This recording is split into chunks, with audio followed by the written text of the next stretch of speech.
Writing style of Zulfikar Ghosh poetry. Ghosh style is diverse and varied. Use of stream of consciousness technique to capture the feelings of his alienated protagonist, often experimental in form. Ghosh's work are infused with realism, magic realism, metaphor, symbolism, and allegory to create a metaphysical reality. जो Gauss का style है वो बहुत diverse है, इसमें बहुत सारी चीज़ें हमें नज़र आती हैं।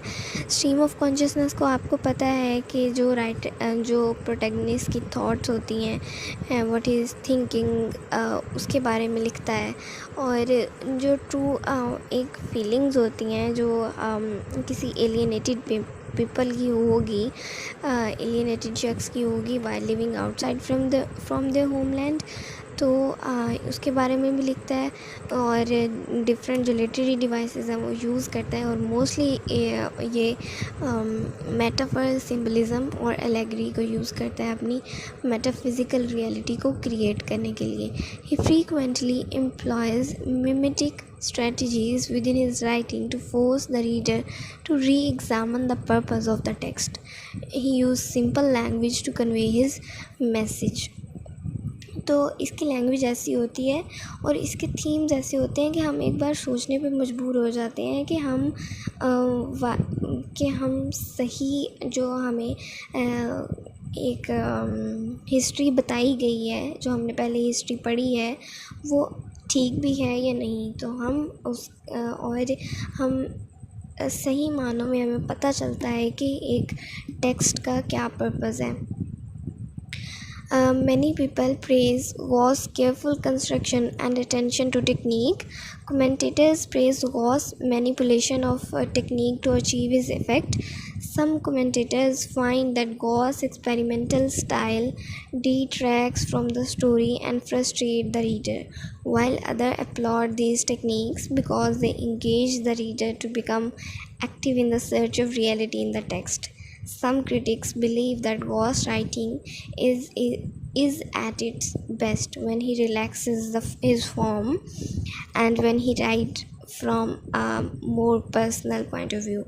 अच्छा, इसके बारे में डिफरेंट क्रिटिक्स का डिफरेंट पॉइंट ऑफ व्यू है, क्योंकि जैसे कि मैंने आपको पहले बताया कि ये अपने लाइफ एक्सपीरियंसेस के बारे में लिखता है जो इसने ऑब्ज़र्व किया।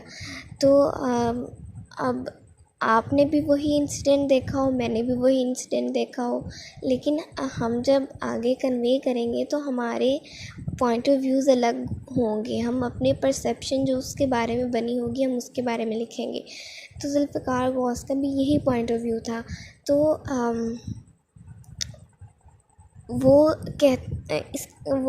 जुल्फ़िकार गौस कहता है कि उसकी पोइट्री ऐसी है कि रीडर जो है वो सोचने में मजबूर हो जाए कि I have to re examine the history, के हिस्ट्री के में सही सच्चाई क्या थी।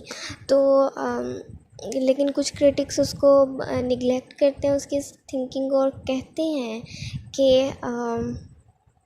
इससे जो रीडर होता है वो फ्रस्ट्रेट हो जाता है।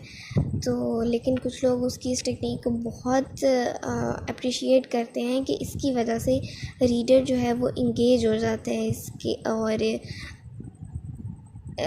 इंगेज हो जाता है रियलिटी को सर्च करने में कि टेक्स्ट की रियलिटी है क्या। तो कुछ क्रिटिक्स कहते हैं कि बहुत अच्छी उसकी राइटिंग है जब वो free of any typical form से आके वो बाहर लिखता है, तो ये बहुत अच्छा है। तो डिफरेंट क्रिटिक्स का इसके बारे में डिफरेंट पॉइंट ऑफ व्यू है।